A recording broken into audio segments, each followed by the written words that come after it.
I criticized my husband in bed, and now our marriage is collapsing in slow motion while everyone tells me I got what I deserved. They think I'm the villain who destroyed a good man's confidence over nothing. What they don't know is that I was desperately trying to save us from something much worse than hurt feelings. My friends stopped answering my calls. My sister told me I'm toxic. Online strangers are calling me every name in the book after my best friend posted a vague status that clearly references me. I'm not just afraid of losing my marriage. I'm terrified of who I've become and trying to save it, and more terrified of what happens when everyone learns the real reason I said what I said. So I'm going to tell you everything, including the part that makes me look even worse than the headline suggests. Because there's a detail I've been hiding that explains why I couldn't keep my mouth shut anymore, and why the truth I told Ryan that night was actually a lie. Let me start with how good things used to be because that context matters. Ryan and I met 6 years ago at a marketing conference in Austin. He was giving a presentation on brand authenticity, and I remember thinking he had this quiet confidence that drew everyone in. Not arrogant, just sure of himself. That same energy carried into everything else. Our physical connection was intense from the beginning. He was attentive in bed, present, enthusiastic. We'd spend entire weekends tangled up together, ordering takeout at midnight because we'd forgotten to eat. My previous relationships had been fine in that department, adequate, but Ryan made me feel desired in a way I hadn't experienced before. I felt lucky. We got married after 2 years. The wedding was perfect, small ceremony in his parents' backyard, just close family and friends. I wore a simple dress I found at a vintage shop. Ryan cried during his vows. I thought I'd found my person, the one who'd make everything else in life make sense.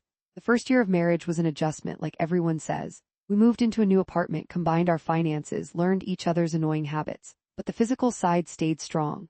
If anything, the familiarity made it better. We knew what each other liked. There was comfort and passion in equal measure. Then around year 4 I started noticing changes, small things at first. Ryan seemed distracted sometimes, like his mind was elsewhere.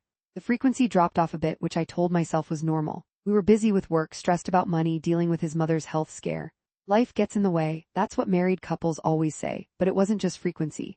The quality shifted too. He'd finish quickly, then apologize and roll over. Or he'd struggle to maintain focus, lose his momentum halfway through. I tried to be understanding, reassuring him it was fine, that I wasn't worried about it. Because I wasn't, not really, not at first. I suggested we set aside dedicated time, make it a priority.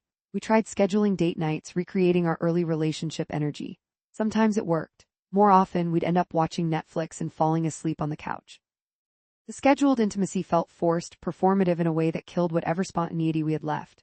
Still, I told myself this was just a phase. All marriages go through dry spells. My married friends hinted at similar issues when we'd had enough wine. It was normal, we'd get through it. What I didn't tell anyone was that I'd started feeling unwanted, rejected.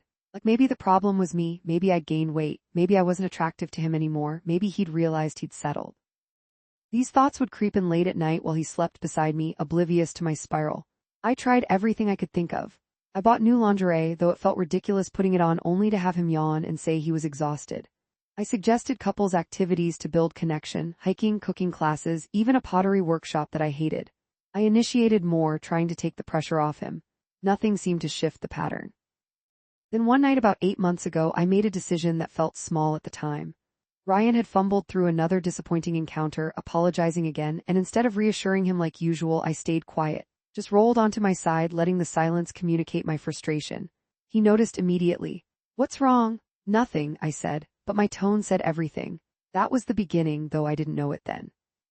That tiny withholding of reassurance, that first crack in my supportive facade, I'd opened a door I didn't know how to close. Over the next few weeks, I couldn't hide my disappointment as easily. My body language gave me away, the way I'd stiffen when he reached for me, the forced smile when he suggested we go to bed. Ryan started initiating less, which made sense. Who wants to face potential rejection? We fell into a terrible cycle.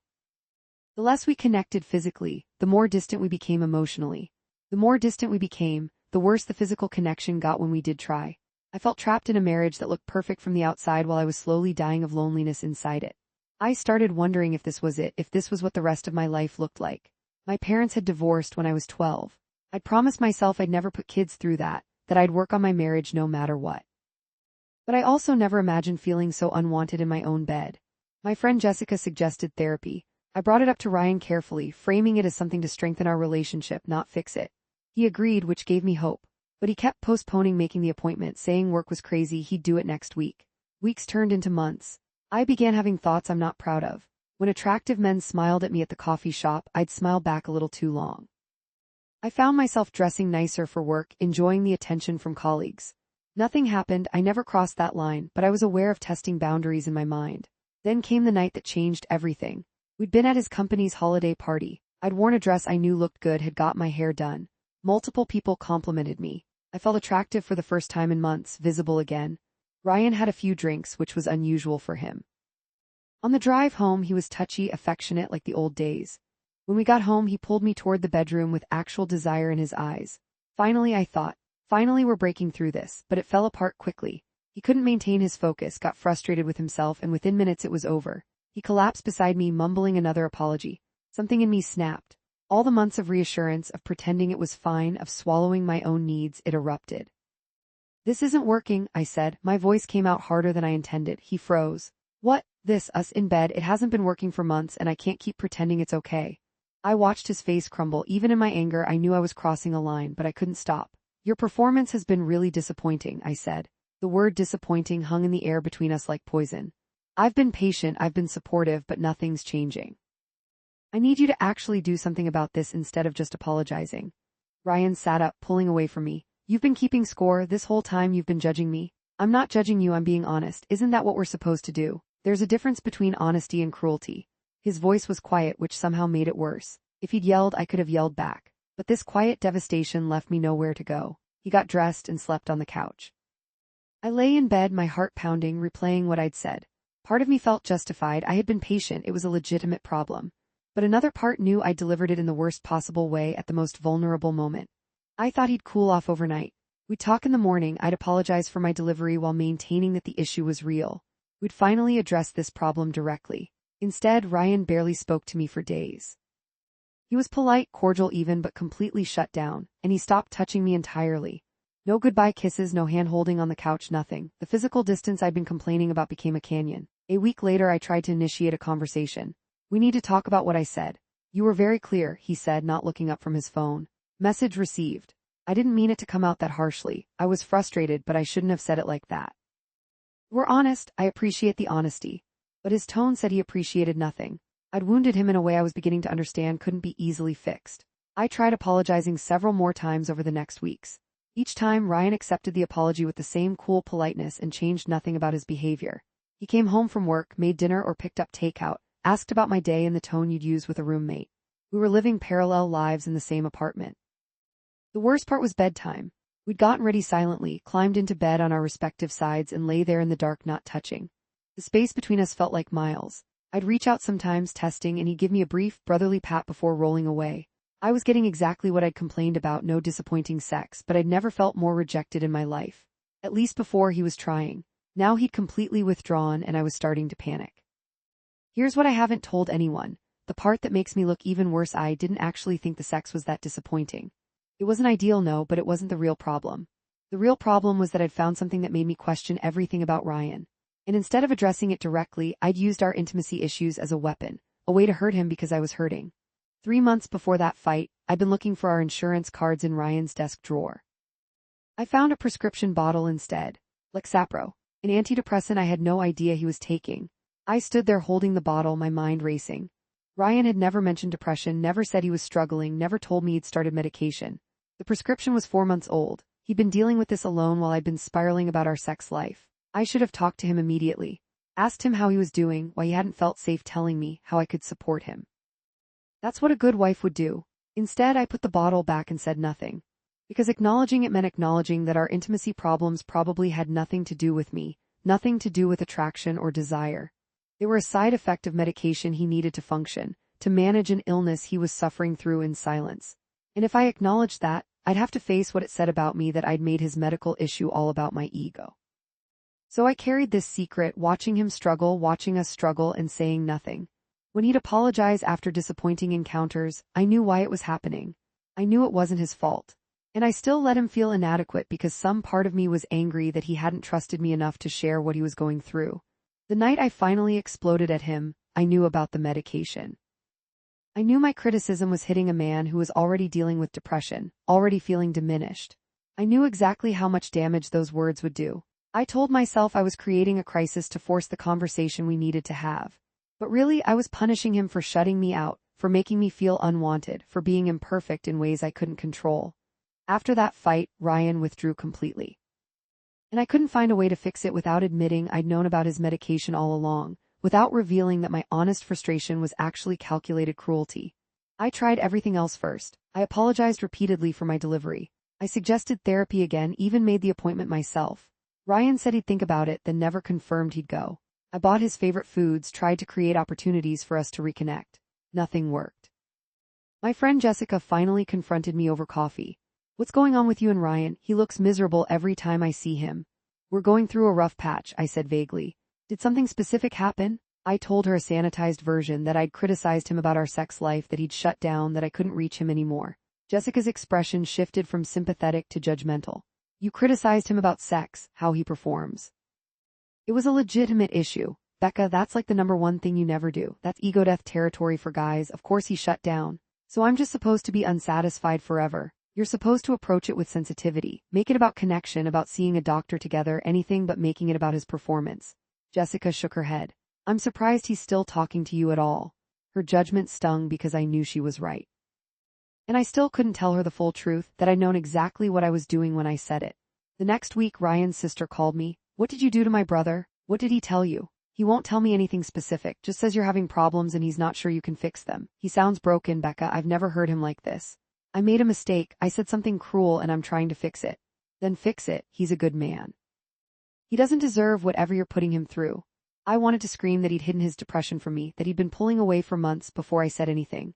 But I couldn't, because I was the one who'd weaponized his vulnerability. Ryan started coming home later from work. When I asked about it, he said he was busy on a project. But I checked our credit card statements and saw charges from bars near his office. He was drinking alone rather than coming home to me. I tried one more time to bridge the gap. I made his favorite dinner, put on music we used to love, tried to create the right atmosphere for a real conversation.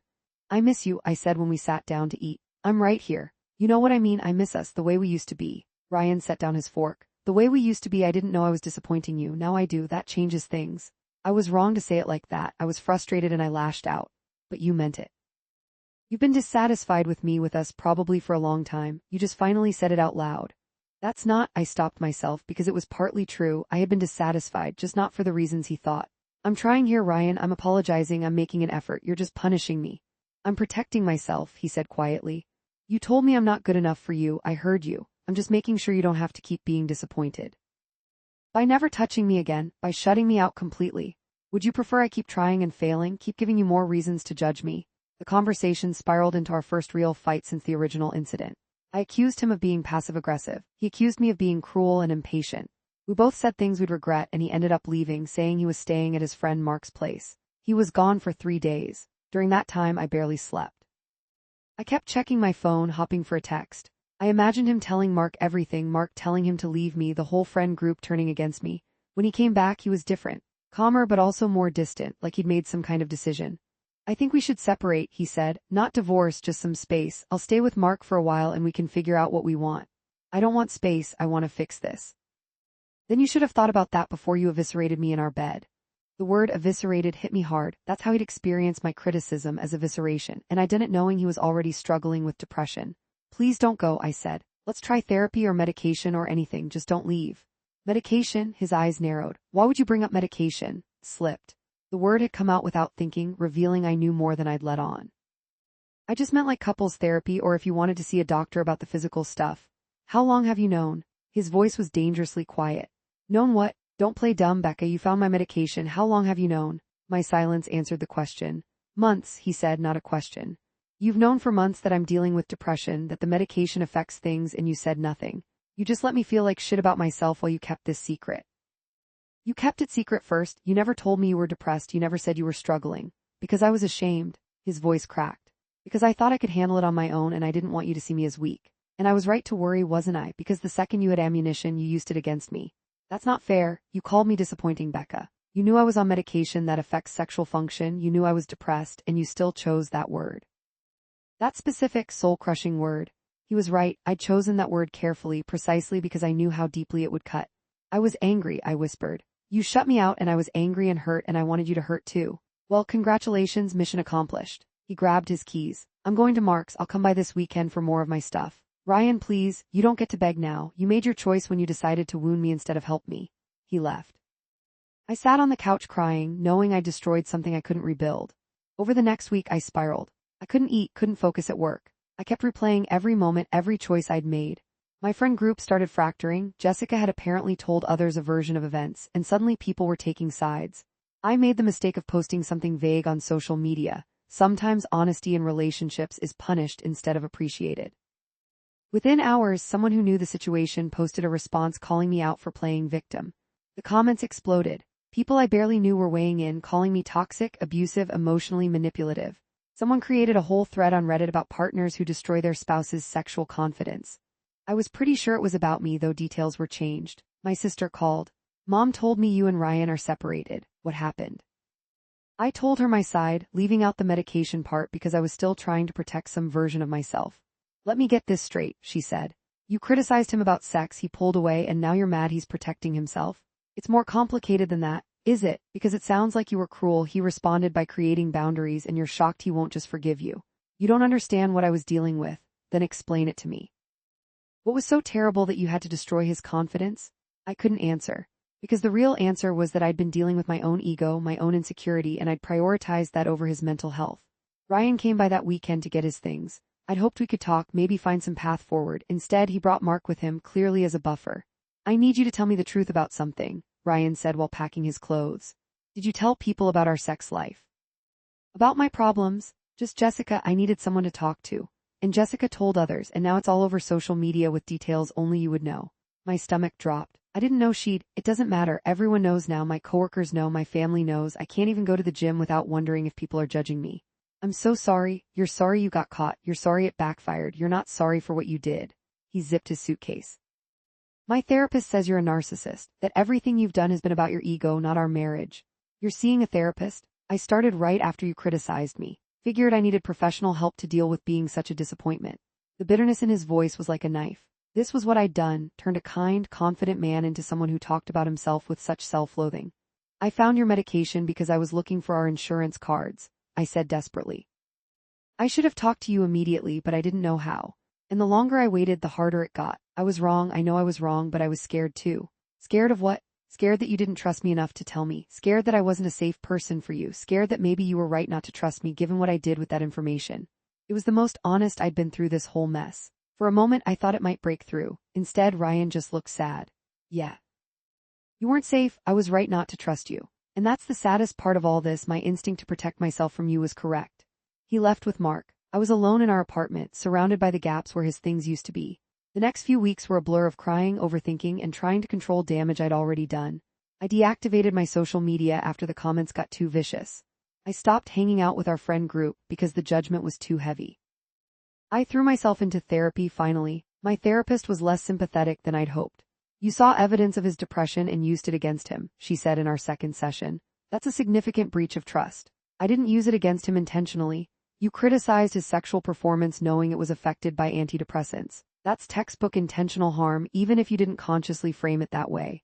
So what do I do now? You accept that you can't fix this with apologies. You can only work on understanding why you made those choices and ensure you don't repeat the pattern. I want him back though. I want to save my marriage. Why? Because you love him or because you can't stand that he's the one who left? The question haunted me. Did I want Ryan back or did I just want to not be the villain in this story? I tried writing him a letter, pouring out everything, my fear, my insecurity, my shame about what I'd done. I explained about finding the medication, about being too scared to bring it up, about making his illness about my ego. I apologized for all of it, asked if we could start over.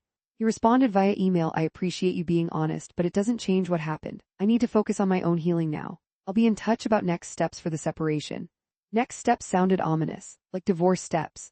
My mom called around this time, having heard from my sister. Your father and I didn't work out for a lot of reasons, but one of them was that we didn't know how to be kind to each other when things got hard. Don't make my mistakes. I'm trying not to, but I think I already did.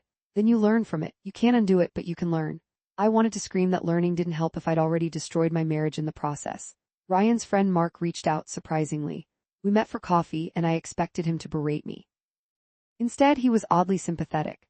Look, Ryan's my best friend, and what you did was messed up, Mark said. But he's not blameless either. He shut you out for months. He hid major health information. Yet you responded badly, but you were working with incomplete information and a lot of hurt. You're the first person who said that. Most people don't know the full story. They just know you criticized him about sex and now he's devastated. That's a compelling villain narrative. I am the villain though. Maybe you're both just people who hurt each other and don't know how to fix it. Mark's words gave me the first bit of hope I'd felt in weeks. Maybe this wasn't irredeemable. Maybe we could both own our parts and find a way back. I reached out to Ryan again, asking if we could meet to talk. He agreed reluctantly. We met at a neutral coffee shop. He looked thinner, tired. The guilt hit me fresh. Thank you for meeting me, I said. Mark said you had something important to say. I do. I want to take full responsibility for what I did, not the halfway apologies where I blame my delivery or say I was frustrated. I was cruel. I weaponized your vulnerability. I prioritized my ego over your well-being, and I'm sorry. Ryan was quiet for a long moment. I appreciate that. Is there any chance we can work through this? Actual therapy, both of us being honest, starting from scratch. I don't know if I can trust you again, Becca. Every time we'd have a conflict, I'd wonder if you were storing ammunition to use later. I can't live like that. I wouldn't do that again. I've learned. You've learned because you got caught, because I left, not because you suddenly developed empathy for what I was going through. He wasn't wrong. If he hadn't found out about the medication, would I have ever come clean? Or would I have kept using our intimacy issues as a weapon? I don't know how to fix this, I admitted. I don't know what you need from me. I need time. I need to trust myself again before I can even think about trusting you. How much time? I don't know, maybe forever. That word forever hit me like ice water. This might actually be over. My marriage might actually end because I couldn't handle my own insecurity with any grace. We parted awkwardly. No hug, no touch, just a polite goodbye that felt like a funeral. The separation became official. Ryan moved into his own apartment. We divided our belongings with painful civility. Our friends openly chose sides, most chose his. I couldn't blame them. Work became my refuge, the one place where people didn't know the details of my failure. But even there, I felt the weight of what I'd done. A coworker mentioned her husband starting antidepressants, and I had to excuse myself to cry in the bathroom, thinking about how differently I should have handled Ryan's medication. 3 months into the separation, I started dating someone I met through a work conference. Nothing serious, just coffee and conversation. He was nice, attentive, everything Ryan had been in the beginning. But I couldn't stop comparing them. I couldn't stop thinking about what I'd lost and why. The new guy complimented me, and I wondered if he was just performing, if he'd eventually shut down too. I was broken in ways I didn't know how to fix. I broke things off after a few weeks. He was confused. I thought this was going well, but I couldn't explain that I was still in love with my husband and probably always would be. Ryan started dating too. I found out through social media before I'd fully deactivated everything. Photos of him with a woman named Claire, both of them smiling. He looked happy, lighter. The jealousy was acid in my throat, but underneath it was something else, relief. Relief that he was healing, that he could still be happy, that I hadn't permanently destroyed him. I sent him one final message. I saw you're dating. I'm happy for you. You deserve someone who treats you better than I did. I'm sorry for everything. He didn't respond, which I understood. My therapist asked how I felt about his new relationship. Like I'm watching the life I could have had if I'd been a better person. You can still be a better person, just not with him. That was the hardest truth to accept, that growth and healing didn't mean I got Ryan back. It meant I became someone who wouldn't make the same mistakes in the next relationship with the next person. The divorce papers came 6 months after we separated. Ryan had filed. I signed them without fighting, knowing I had no right to contest. We met one last time to finalize things with the lawyers. Professional, cordial strangers who used to share a bed. I hope you find what you're looking for, he said at the end. I hope you're finding happiness with Claire. I am, she's kind. The implication hung there, she's kind, unlike you. I nodded, accepting the judgment. For what it's worth, I really am sorry, not just sorry it ended, but sorry for my part in ending it. I know. And I'm sorry too for shutting you out, for not trusting you with my depression, for my part in our problems. We both failed each other. It was the closest we'd come to mutual understanding, and it came at the end of everything. Now it's been a year since that night I called him disappointing. Ryan married Claire 6 months ago, I heard through mutual friends. They seem happy. He seems at peace in a way he never looked with me toward the end. I'm still single, still in therapy, still working through why I chose cruelty when I could have chosen compassion. My therapist says I have a pattern of pushing people away when they get too close, of testing their loyalty until they break. She says it comes from my parents' divorce, from learning early that people leave. But understanding the pattern doesn't undo the damage. I destroyed my marriage because I couldn't handle my husband's vulnerability with the care it deserved. I saw his weakness and struck at it instead of protecting it. People still think I'm the villain who destroyed a good man over sexual performance. They're not entirely wrong. But what they don't know is that the performance issue was a symptom of something I already knew about and chose to weaponize. They don't know I lied when I said the sex was disappointing. It wasn't the sex that disappointed me. It was that he didn't trust me with his truth, which made me feel small and unimportant. So I made him feel small and unimportant in return. I'm telling this story now because I saw Ryan yesterday. I was at the grocery store and he was there with Claire and a baby. They have a baby. He's a father now, living the life we talked about having together. He saw me too. We made eye contact across the produce section. For a moment I thought he might ignore me. Instead, he gave me a small nod, an acknowledgement that we'd both survived the wreckage. I nodded back and turned away, tears streaming down my face by the time I reached my car. I told him his performance was disappointing and I lost everything. But the real story is that I knew why he was struggling, and I used that knowledge as a weapon because my ego mattered more than his well-being. I watched him suffer in silence with depression, and instead of offering support, I offered criticism designed to cut deepest. Was I the villain? Probably. Was I also hurt and scared and flawed? Also yes. Does that excuse what I did? Absolutely not. I'm putting this out there because I need someone to understand the full picture, even if understanding doesn't mean forgiveness. I need to own what I did, not the sanitized version where I was just too honest at the wrong time, but the truth where I weaponized my husband's mental illness because I couldn't handle feeling unwanted. So now you know everything. Judge me as harshly as you want. I've already judged myself more harshly than you possibly could.